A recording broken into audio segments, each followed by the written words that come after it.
All right, welcome back to Business. Today we are talking about the tea sector, specifically the issues within KTDA. And in studio I have Francis Macharia Mark and also Kamure Kamau. Mr. Macharia, so you say the government is, at that time, you felt the government was interfering with KTDA through some of the clauses, so you went to court. What were the court's determinations and where are we as we stand? We are yet to finish that one because, you know, the court takes time because of other cases. But last October 31st, we had a fair ruling which stated that the lawyers, our own lawyers, of those who were there before, the directors who were those there before, are the legitimate directors, sorry, lawyers. Being legitimate lawyers means that we were the legitimate directors of the KTDA. That is in that ruling. But I want to say this. The court did not per se rule on the 15 sections we were challenging. They said there are some other parties which are supposed to be sit with the KTDA, legal officers, our lawyers, so that they can be able to address or negotiate or talk about those issues which we were fighting for. One of the group that is supposed to be involved is AFA. The AG also has to be there because of the regulations and the law. So those people must sit down so that we can actually have an agreement among the 15 sections which we were challenging, so that the issue is taken back to the court and the court rules on the same. Yes. So as it stands, since the initial, we have directors in office as it stands. So where does it place KTDA? And now as former directors, you're saying, well, your legal counsel or your lawyers were the ones who are picked as the legal representatives of KTDA, but you have a different set of directors in office. How does that work? Well, the legal lawyers are the ones who are supposed to carry that forward. And they are the ones who are going to take the matter back to the court for the court to rule. But the issue of directorship is yet to be determined. Okay. Yes. All right. And as it stands, how does this impact KTDA's functionality and effectiveness? Is it business as usual? No, it is not. Because whatever they are doing there has been put in those regulations as illegal. That luring on that particular day, that they cannot spend money, farmers' money, on other legal matters. It is stipulated there. To do that, that is a contempt of the court. So, and they have to wait until 60 days are over so that the judgment is put forward, so that we are able to know the way forward. Yes. I mean, sometimes it's very sad because it seems, politically speaking, in the country, everything, like even organizations, agencies, like we still have this sort of back and forth power play, and understand the dynamics when we have a lot of people. But can we do better in some of these agencies, especially such an agency as KTDA, handling very important product in Kenya's economy? Can we do better? Well, we can, because we have been doing all these years. And we have discovered strange things happening there. Since time immemorial, KTD has never given bonus through borrowing for loans. But it was done in 2022. They borrowed money, 18 billion shillings, to pay the farmers, which is against it. That is terrible. It has never been heard of. And they did it. And you know, somebody must understand what is bonus. Bonus is the surplus of what remains after the company makes profit. It's not you to borrow and borrow money to give the farmers. because the same farmers are going to pay the same loan. Everybody is silent now. Nobody is talking about that issue. It's a very, very serious issue. Yes. And what, briefly as we finish now, what does the future hold for the tea sector? I know with all legalities, I don't know, you have to wait 60 days. It's always a lot of time involved. What does the future hold for Kenyan farmers? The current government has goodwill. It has a very good will on the tea industry. Okay. Because for one, and we must commend the president, he happens to assist the farmers by lowering the fertilizer from 7,000 to 2,500. That is very helpful to the farmers. Yes. We also have to commend the government for being in the forefront of assisting the farmers in terms of creation of new market. Okay. And the specialties like orthodox tea, they are encouraging KTDA to put up plants. All those factories which have existing orthodox plants were done during our time. All right. Not this particular period. Okay. So the benefit that is being recouped today is being recouped because of our efforts there before. Okay. We also created other projects in terms like hydro projects, which helped the farmers in reduction of manufacturing of teas in the factories. Okay. And we have 11 of them. All right. But since the entry of this other group, 4 of them are functioning. We left them functioning, but the rest are not. Definitely. And maybe briefly, Mr. Kamura, I know you're chair of Njuni Tea Factory on the ground. What does the future hold? Are you, as we finish up? The future, well, it will require a lot of. Let's start by saying the future is quite okay for the tea industry, because people will be taking tea, all right. But there are so many problems, teething ones, which have bedeviled the industry since the government interfered with the operations, the day-to-day operations of the companies. It is sad because, as BM Macharia is saying, once we talk, you hear a lot of talk about orthodox tea, you hear a lot about market, getting new markets. Although now with the entry of a tea board, we expect the tea market, the tea board to do a proper campaign for that. Okay. We've talked. My colleague has talked about even the government intervention on issues to do with subsidy and all that. Yes. But unfortunately, like now, the fertilizer has not yet reached the farms as we talk, because the first ship, we are still ferrying it to the factories. And normally, when we used to run those businesses, the whole enterprise, fertilizer will be at home, having been ferried from Mombasa up to up country as early as July. Okay.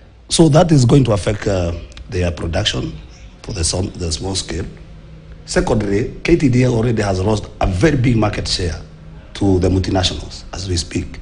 Because we used to have 60%, I think we have gone down to almost 40% by now.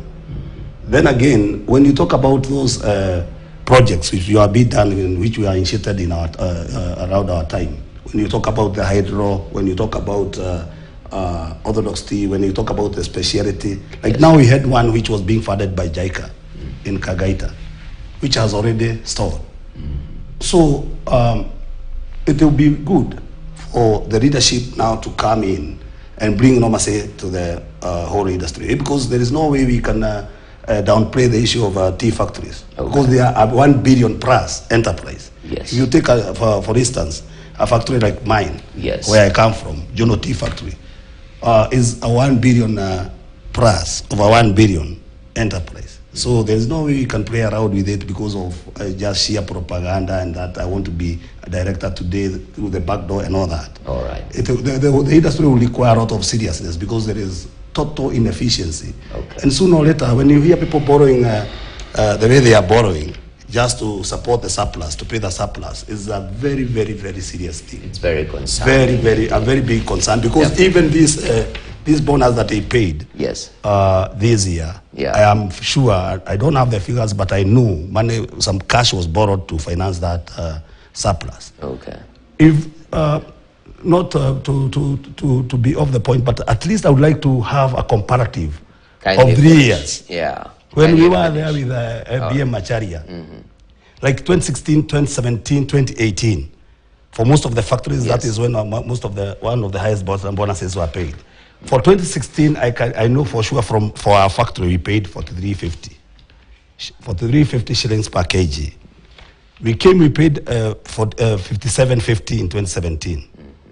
We paid 2018. We paid 47.50. We paid 57.50, then 47.50.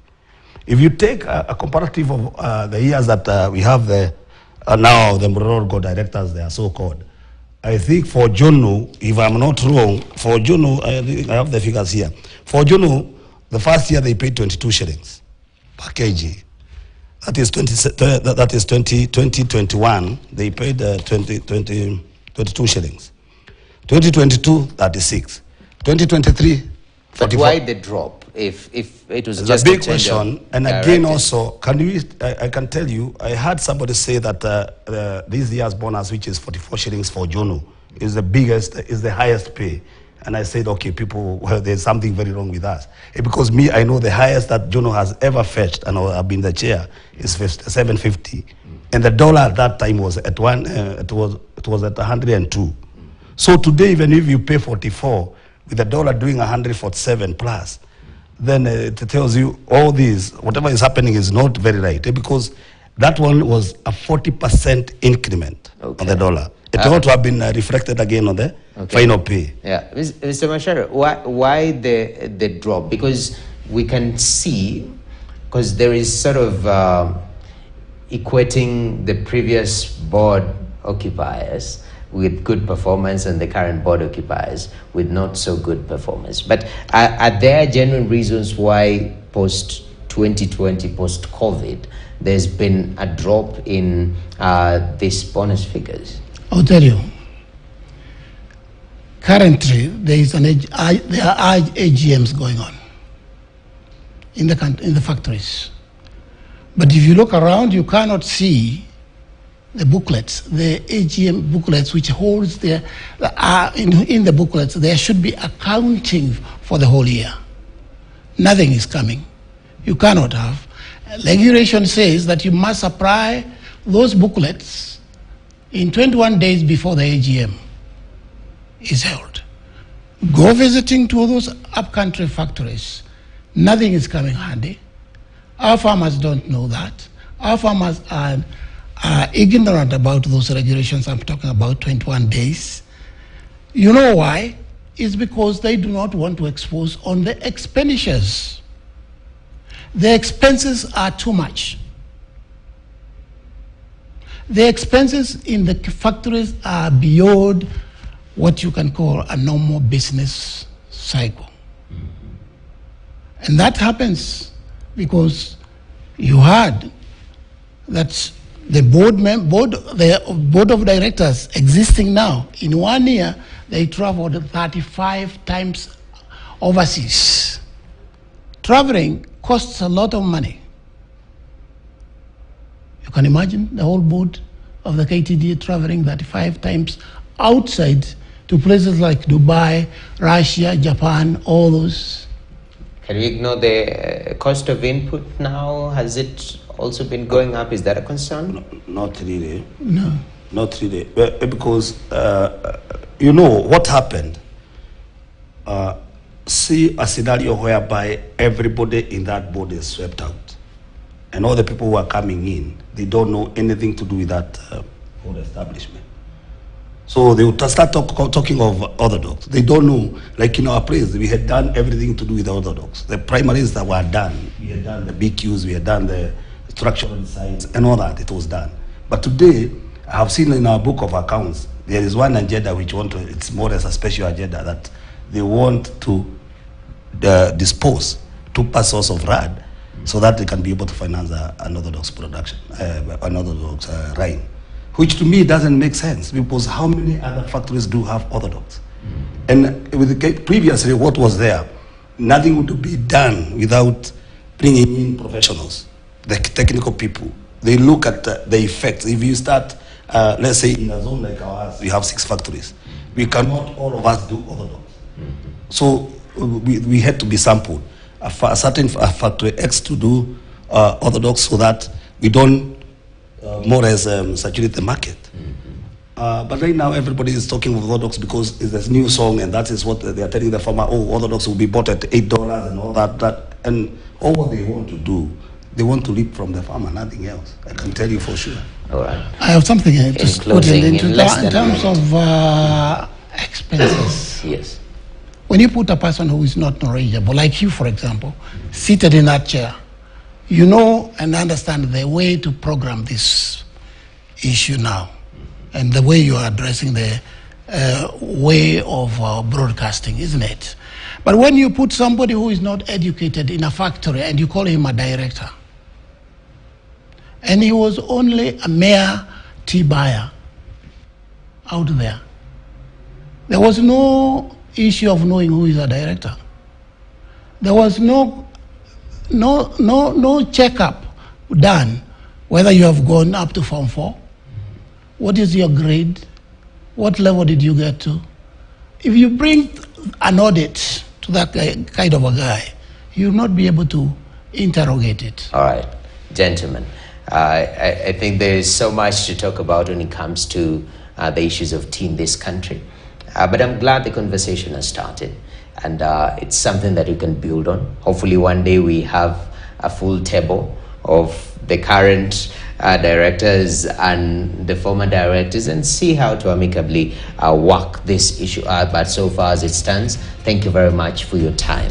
Francis Macharia Mac is actually director, Kanyenyaini Tea Factory. He's a tea farmer, retired secondary school principal, sir, and he serves as a holdings board member and chairman of International Business Development Committee, and Kamure Kamau, chair and director of Njuno Tea Factory Limited. Gentlemen, we appreciate your time. Thank you very much, and thank you very much for joining with us right here on Business Today. The conversation around tea has started, and we'll be building on that as time goes by. But that's all. My name is Noki Kimboy. Have yourself a wonderful afternoon. Up next, we have KTDA and stay tuned.